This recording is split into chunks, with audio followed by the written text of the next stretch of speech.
Hey there, Power Pearlers. I want to welcome you to another live edition of Power Pearls podcast. So today we are taking a look at how the unraveling of our knitting mimics life. I'll also share 5 ways that you can face your frogging fears so you can gain the courage to rip back when it's necessary. Now, being able to do this and having the willingness to frog, to tink, to unknit will help us to take some bigger leaps forward if we're willing to just go back a few steps, because this will definitely sharpen our knitting superpowers. So hello, you guys. Welcome to the broadcast. And I'd love to ask you all to take a moment to share this with your audience. And then I'm going to ask you guys the burning question. I'm going to call this now the burning question of the week, so that every time we start off this broadcast, I'm going to ask you guys a question right out of the gate. So please go ahead and, number 1, share this with your friends. Feel free to say where you're viewing from, but I think starting off with a question is where I would love to start. So share this with your friends and then answer this question. And here it goes. So here it is, the burning question of the week. So what is your biggest fear when it comes to ripping back or tinking your knitting? Now, I asked this question in the Stitchucation free Facebook group. So many of you guys had jumped into those comments and answered this question, but I thought it would be really cool to just continue the conversation here today. So let me know in the comments. And then also, do you guys know the difference between tinking and frogging? Because maybe you think that frogging, ripping back your work, it's the same as tinking or unknitting. Have you heard the word unknitting? Well, actually, unknitting and frogging are 2 different things. So if anyone doesn't know what that means, if you don't know what that means, leave your comment in the below here. And if you would like to request a demonstration for the differences, I'd be happy to do that. We can do that another day.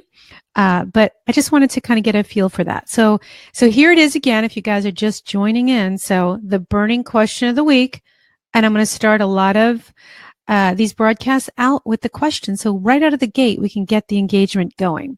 And the question is, what is your biggest fear when it comes to ripping back or tinking your knitting? All right, so you guys go for it. And I'm going to jump into the comments here and say hello to all you guys. So we have Kim here.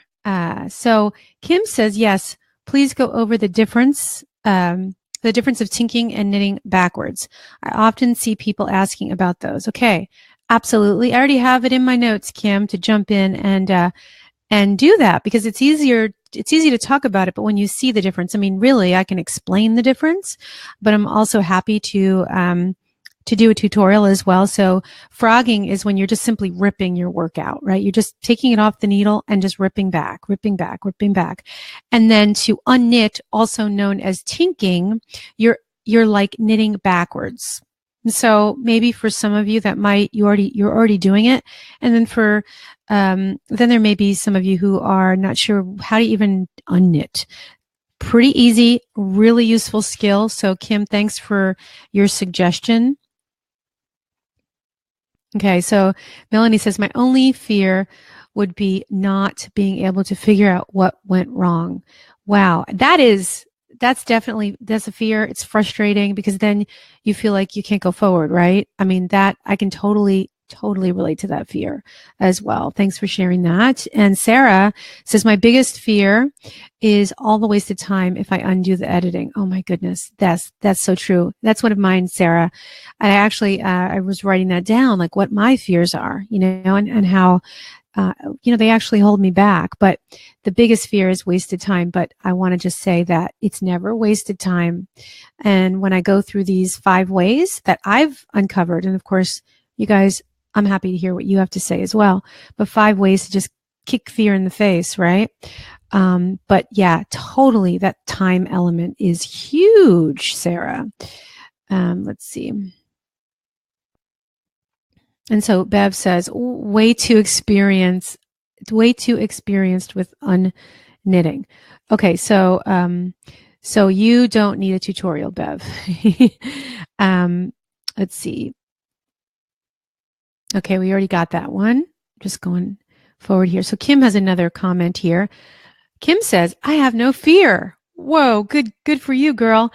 I am not afraid of dropping stitches and tinking. Why lose that precious knitting time ripping out when you can drop down or tink back and fix?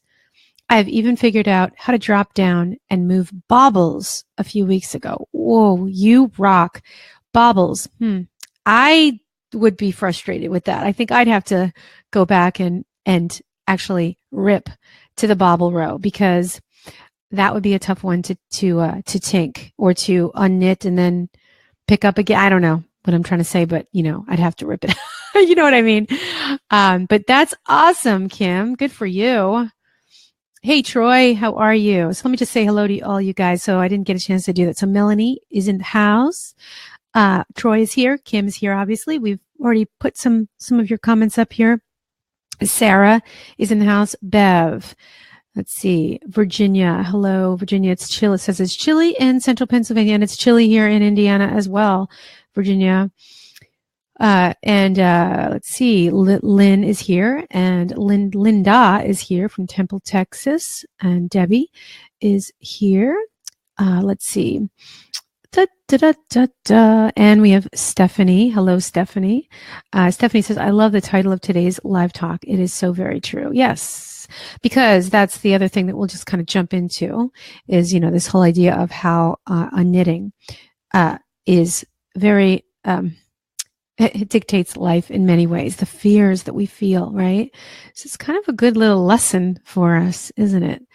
So, yeah. So, and Linda says you can fix bobbled or nups on the next row. That's good to know. That's great. All right. So, who else wants to answer this question? Because I see that some of you have not. What is your, and I see Troy just came in. So you guys who have not jumped in to answer my burning question of the week, because on the Stitchucation page, and I'm looking at my phone right now, you guys, a bunch of you guys jumped in and you answered my video. I had it in the video. My video question was this very same question. And a lot of you guys came back with some really, really cool responses. So the question is, what is your biggest fear when it comes to ripping back or tinking your knitting? Now, I know that some of you mentioned this fear of, losing time. Oh my gosh, all that time was wasted, or I won't be able to figure it out. And that was the fear that Melanie had mentioned. So I would love to hear from you guys. So let's just get started. And I'm going to move into these 5 ways that you can punch that fear in the face. But for those of you who are just joining me now, my name is Kara Gott Warner, and I'm the host of Power Pearls podcast, designer, business coach, and your ultimate cheerleader on your yarn crafting path. And you can catch me here every week right here on the Power Pearls podcast Facebook page at 3 p.m. Eastern Standard Time. And if you haven't already done so, please join my free Facebook group. It's called the Stitchucation Facebook community, and you can find it by going to Stitchucation Community at groups.facebook.com, or simply search in the groups and search for Stitchucation. And in case some of you are new here and you're not sure how to spell Stitchucation, I'm just going to put the address right here for you guys so you can check that out. And again, like I said, it is a free community, and I would love to have some conversations with you guys. It's where we can take group challenges together. You can seek advice, and you can post your own successes, struggles, and you can interact with like-minded knitters. So check out that free group now. Okay, that's that's a great place for us all to hang out together. Okay.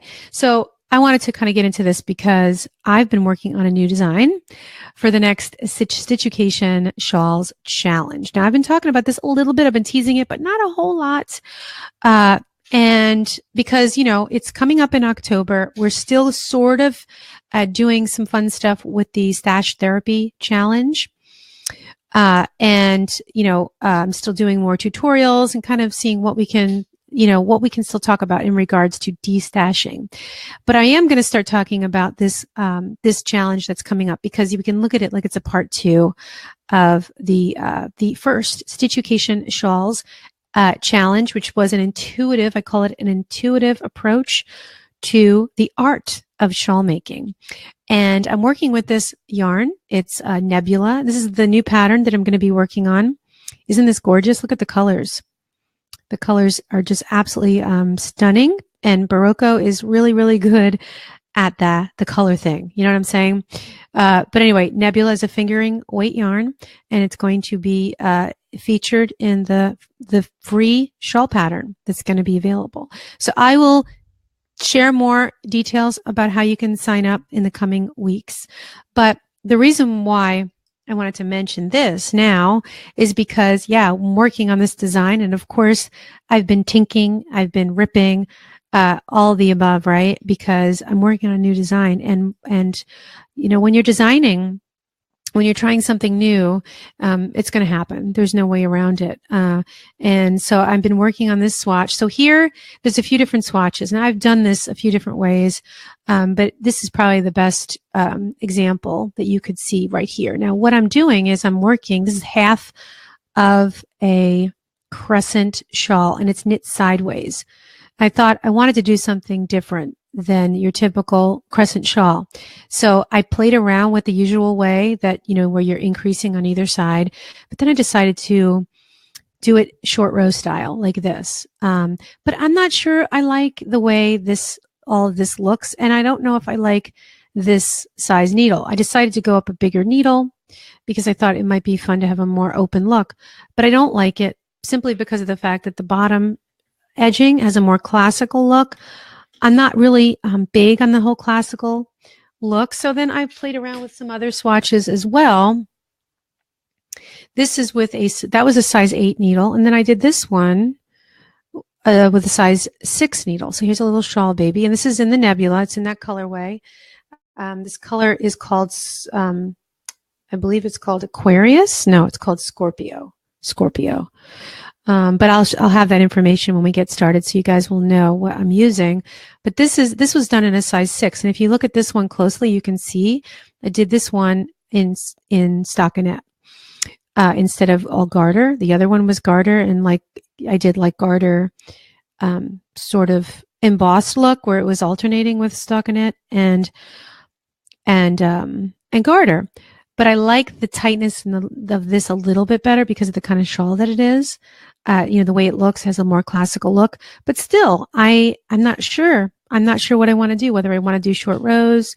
I'm not sure if that looks too ordinary, like you've seen it 1,000 times. So it would be awesome, to get your feedback about that. But on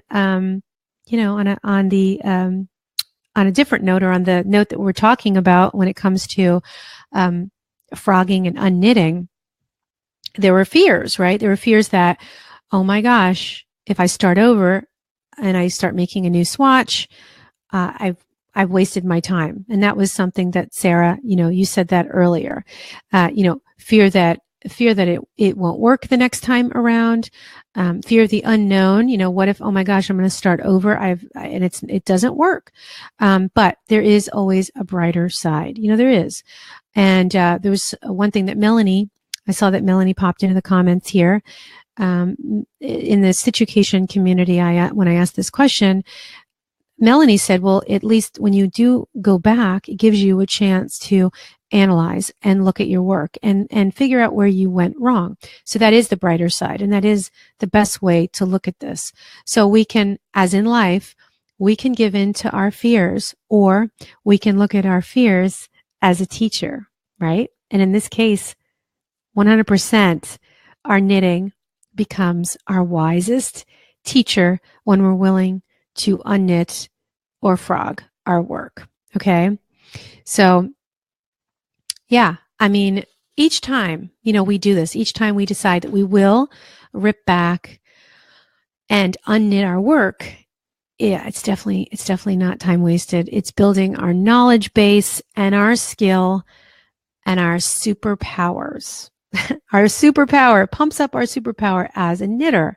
So let's take a look at the 5 ways. Okay. And let's pump up our knitting superpowers and not let that fear get to us, not let it take over. And maybe you'll find them useful as well.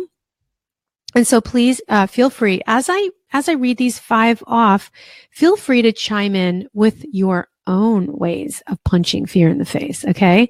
So I'm going to dive right in. Okay, here we go. So number 1 is remind yourself that you will become a more confident knitter in the end, because that's a really tough one. You might feel like, that experience of trying to find your way in the dark, right? Feel your way in the dark. You rip out your work because you see that you've done something wrong. Or maybe, in my case, because I'm designing, I don't like how it looks. It's not working the way I had envisioned it. So now what? Go back to the drawing board. So back to what you said earlier, what Melanie said about not knowing where the mistake was. Well, when it comes to designing, it can be very humbling, and customizing. For those of you who like the idea of customizing your patterns or your knits, it can be really frustrating when you don't know. And maybe that just means that you need to walk away, because the answers always come. And I always like to relate this to the layers of an onion. I don't know if you guys have ever heard that, where you peel down the layers of an onion. Every time you do, there's another layer and there's more information. So that's number 1. You're going to be more confident for sure. And then number 2, you will learn how to read you will learn how to read your knitting better the next time around. So that goes back to what I just said. I got ahead of myself, but yes, this idea of, peeling down the layers of the onion. So you can go back to that same stitch pattern, let's say the stitch pattern that tripped you up. And when you figured out where you went wrong, then you'll be able to feel super confident, because that next time, it's almost like maybe the first time knitting something when you weren't 100% sure, it's like that sacrificial pancake. But the next one, it's great. You feel good and you can really read what's going on. So that's number 2. And then number 3, and this is a nice one. If you decide to rip back, you won't be haunted by that mistake. I think maybe Lynn or someone in the comments the other day in the community mentioned that you'll be haunted. You'll be haunted by that mistake, and it's so true. And it can be the tiniest little one. And and some teachers have probably told you, don't worry about your mistake, just move on. It's not a big deal. But you know what? It is a big deal if it is a big deal to you. You know what I mean? Like, you want it to look a certain way, then go back and rip. And then guess what? You get to knit all over again. You get to spend more awesome time knitting. So that's number 3. And then number 4 is you have a chance to analyze your work. And that was what we were talking about earlier when Melanie said that it's like going back. It's like, I always like to also use the example. This is an analogy or a metaphor that I love to use all the time in my life when you're moving forward on a path and you're learning and you're growing and you're making mistakes, because sometimes you're like, I don't know what I'm doing, but I'm here anyway. But then you can look back at those stepping stones and you're like, wow, look at how far I've come, right? So you have a chance to analyze your work, and that can really be a wonderful thing, because then there's some magic sparks that might come out of it. And number 5, here's number 5, you might discover a better way to do something. So maybe it's not a stitch pattern, but maybe it's a shaping. Maybe you really want to master short rows. Like, I'm trying to come up with this short row. I really want to be innovative with it, but also brilliantly simple at the same time. That can be tough. But when it comes to the construction or the way that you're making a piece or a shape, which is what I'm trying to do, you might discover a better way of doing it after the multiple times of ripping and trying and trying. And I've been at this now for about a week. I made multiple swatches. I've gotten a little frustrated. I think this past Saturday, I sat on the couch most of the day knitting happily, la, la, la, la, la, watching, Netflix, binge watching and binge knitting, I guess. Binge knitting. Love that. And then I was like, oh, I don't like how this looks. And so there wasn't a mistake. I just didn't like it. I guess I'm not easily satisfied. So those are the 5. So you guys, do you have any other, anything else that you want to share to these 5? I would love to hear what you have to say because I learned so much from you guys. So I'm going to jump back into the comments. I'm looking over here to my right to see what you guys are talking about. Let's see.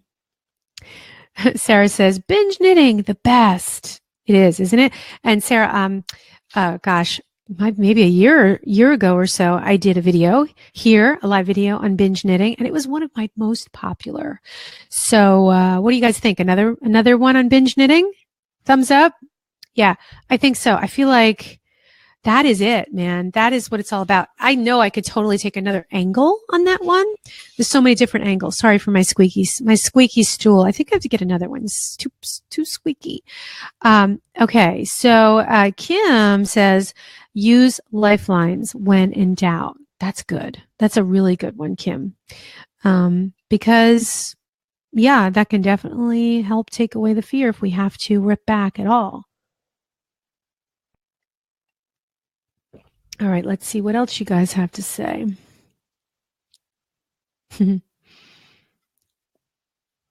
Kim also says, my mistakes laugh at me, so I don't have to go back and fix them. That's funny. That's good. That's a really healthy attitude, Kim, for sure. All right. So Melanie says you have a sketch of how you want it to look. Yes, absolutely. Very many sketches, Melanie. As you know, I love to, I'll show you my little notebook here. But yes, I've been sketching, and some of my sketches are quite intricate, and I realized, well, that's just maybe too advanced. One of the little sketches I did on the bottom here. So here was an example of an idea. So that's one of many. But yes, I'm always sketching. That's my first line of, my first plan of action. Let's see. Troy says, my fear is spotting a dropped stitch or missing a stitch too far into the pattern. Then there is the choice of ripping it out until I get to that spot, not being able to fix it and having to start all over again. Yes, especially when we're working lace. Oh man, can I tell you, mistakes in lace, they make me want to shudder. I've been known to throw it away. I'm sorry. I'm being completely honest. I think I've said that before. But yeah, that's a big one. That's a big one. So it's, so I guess that's where, Troy, you have to decide. You have to kind of weigh the options. If it's one stitch, it's a missing stitch, could you fudge it and pick up a stitch? I mean, some of the greatest teachers will tell you to fudge it if it's one little stitch. And also another technique, Troy, that you could use, and maybe this is another technique or another tutorial that I should really take note of here, and try to remember after we're done. But let's say you dropped a stitch and it's way down in your work. Just take a little safety pin and hook it onto that loop.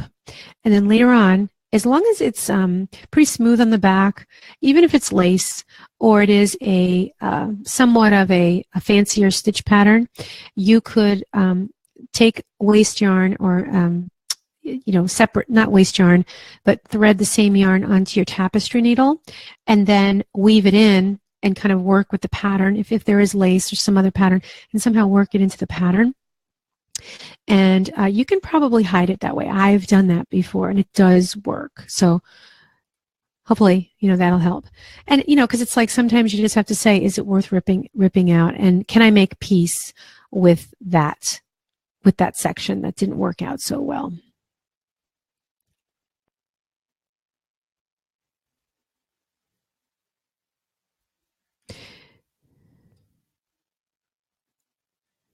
All right, you guys.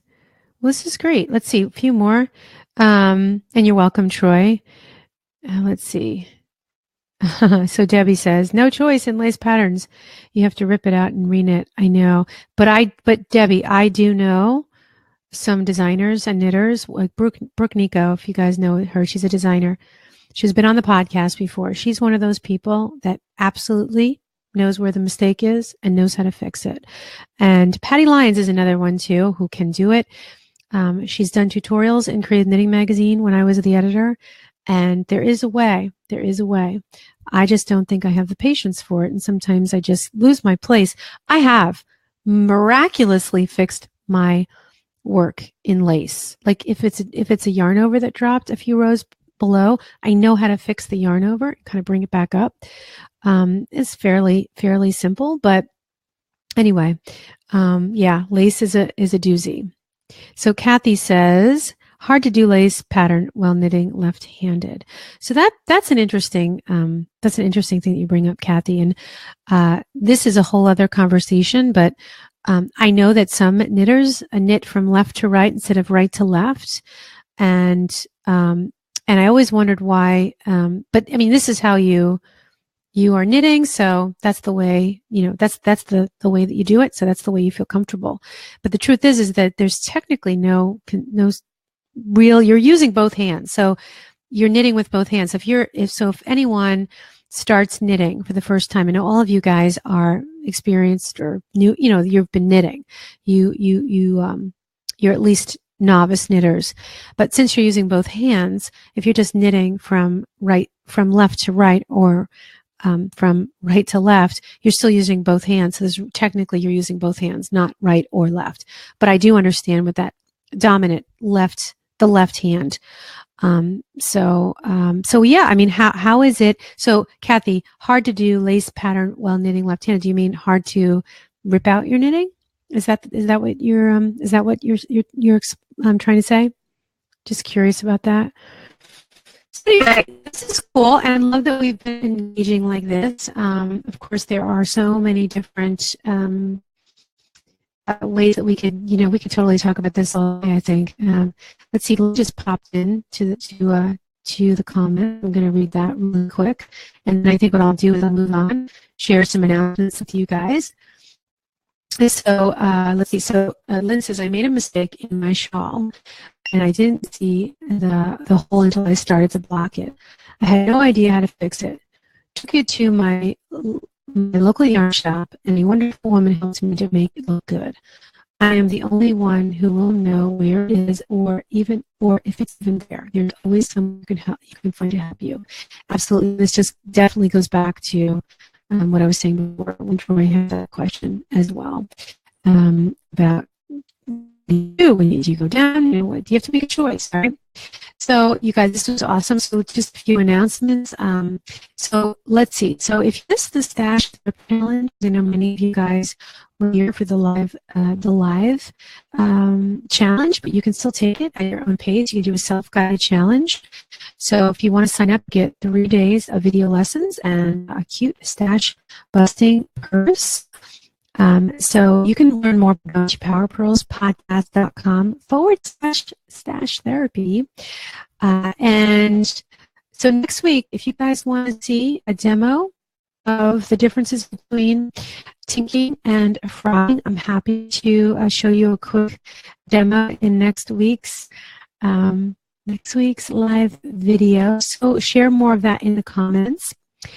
Oh, and also, there's a new podcast live today. I am talking with Katie Krumitzos, and she is the founder of the Biz Women Rock podcast and Facebook group. She has a free community, so you can talk to like-minded women, get advice from others that are starting their maker businesses. So you guys should totally check that out and listen to this episode because it is absolutely awesome. And if you haven't already signed up for my free business and lifestyle coaching sessions, well, go for it, because this is an opportunity to sit down with me for 30 minutes. We can talk about your business goals, and we can see if the paid program is the right fit for you. So you can check that out by going to powerpearlspodcast.com/free strategy session. So this was pretty awesome, you guys. And so I can see that maybe I'm breaking up in the comments. You guys are saying I'm breaking up, unfortunately. Oh, that's a bummer. But anyway, I look forward to seeing you guys next week. Check out the podcast, and I'll see you guys next time. Okay, take care.